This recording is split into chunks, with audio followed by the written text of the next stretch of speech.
Olá, olá, você que nos acompanha aqui pelo Bíblia em Poesia. Estamos iniciando mais um livro, o livro do profeta Ezequiel. Esse profeta, ele ministrou os companheiros de exílio um pouco antes e durante os primeiros 20 anos do cativeiro. E os judeus tinham aquela falsa esperança que eles poderiam em breve voltar para Jerusalém.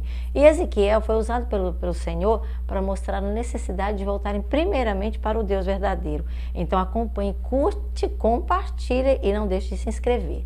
Era o 5º dia do 4º mês, o 30º ano tinha chegado, e eu estava junto ao rio Quebar, estava ali entre os exilados, e abriram-se os céus, e eu tive visões de Deus. Foi no 5º ano do exílio do rei Joaquim, no 5º dia do 4º mês. A palavra do Senhor veio ao sacerdote Ezequiel, filho de Buzi, junto ao rio Quebar, lá na terra dos caldeus. Esteve sobre ele ali a mão do Senhor. E olhei e vi uma tempestade que vinha do norte com muito grande esplendor. Uma nuvem imensa com relâmpagos e faíscas e cercada por uma luz brilhante. E no centro do fogo, ali no centro do fogo, parecia metal reluzente. Era uma cena muito inusitada. E bem no meio do fogo, 4 vultos havia. Que seres viventes, era assim que eles pareciam. Tinha forma de homem, com homem sim, eles pareciam. Mas cada um deles tinha 4 rostos e com 4 asas também. E foram vistos as suas pernas, eram retas, e os seus pés eram como os de um bezerro e reluziam como bronze, que foi polido muito bem. Debaixo de suas asas, nos 4 lados, tinham mãos humanas, tinham rostos e asas, os 4. E as suas asas, uma nas outras, encostavam.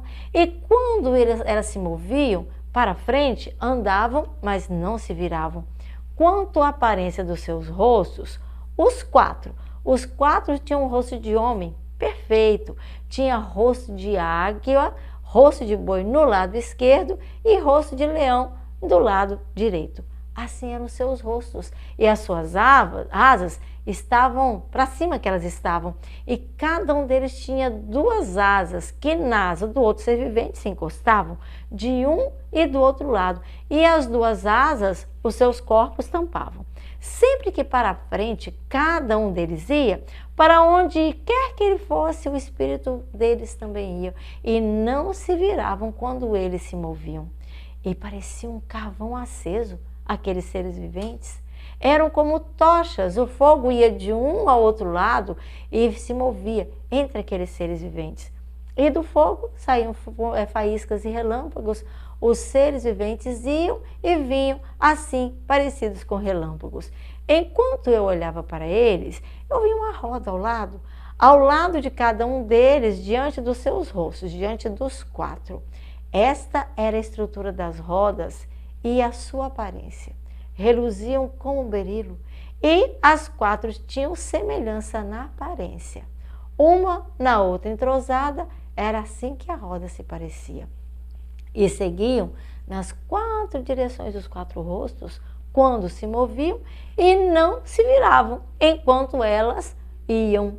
E os aros daquelas rodas eram altos. E isso muito me impressionou. Estavam cheios, muito cheios de olhos, muitos olhos ao redor. E quando os seres viventes se moviam, as rodas se moviam ao seu lado. E quando se elevavam do chão, as rodas também se elevavam. E para onde quer que o espírito fosse, os seres viventes também iam. Porque era o mesmo espírito que estava nelas, e as rodas também os seguiam. E quando os seres viventes se moviam, elas também se movimentavam. E quando eles ficavam imóveis, então elas também imóveis ficavam. E quando os seres viventes se elevavam do chão, as rodas também se elevavam, porque o mesmo espírito que nelas estava fazia essa movimentação. Acima da cabeça dos seres viventes estava uma abóbora brilhante, reluzente como gelo, e era muito, mas muito impressionante. E debaixo dela, cada ser vivente, 2 asas estendia ao que ele estava mais próximo, e com as outras 2, aquelas outras 2 asas, o seu corpo eles cobriam. ouvia o ruído de suas asas quando voavam, parecia o ruído de muitas águas, parecia a voz do Todo-Poderoso, era como de um ruído muito estrondoso, e quando elas paravam, as suas asas fechavam, algo muito glorioso. Então, de cima da abóbada veio uma voz bem postada sobre as 4 cabeças, enquanto eles ficavam de asas fechadas. E bem acima da abóbada havia o que parecia, sobre as suas cabeças, um trono feito de safira. E bem no alto, sobre o trono, havia a figura de um homem. Era assim que aquela figura se parecia. A parte de cima, do que parecia ser a sua cintura, vi que parecia ser de metal brilhante, uma incrível figura, como que cheia de fogo, e que a parte que por baixo ficava, parecia um fogo e uma luz bem brilhante que o cercava, tal como a aparência do arco-íris nas nuvens de um dia chuvoso. Assim era o resplendor que se via ali ao redor. Era algo muito, mas muito glorioso. Esta era a aparência da figura da glória do Senhor que eu estava olhando. Quando eu a vi, prostrei-me com o rosto em terra e ouvi então a voz de alguém para mim falando. Queridos, Ezequiel tenta expressar aqui a visão que ele viu da glória de Deus. Ele fala assim, parece a cintura, parecia um metal, parecia algo tão esplendoroso, porque nenhum ser humano consegue vislumbrar a glória de Deus. Um dia nós poderemos visualizar a glória de Deus. Nós vamos ver durante todo esse livro, um livro bastante grande, eu me esqueci de olhar quantos capítulos são, mas são bastante capítulos, não tanto quanto Jeremias nem como Isaías, mas Ezequiel também foi um profeta daqueles dias que sofreu muito. E vale a pena você estudar todo o livro, você ficar aqui para aprender um pouco mais.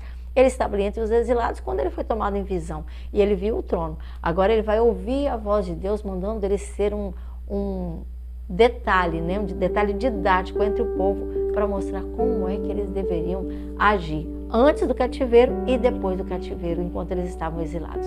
Que Deus abençoe sua vida e você seja reavivado pela palavra do Senhor.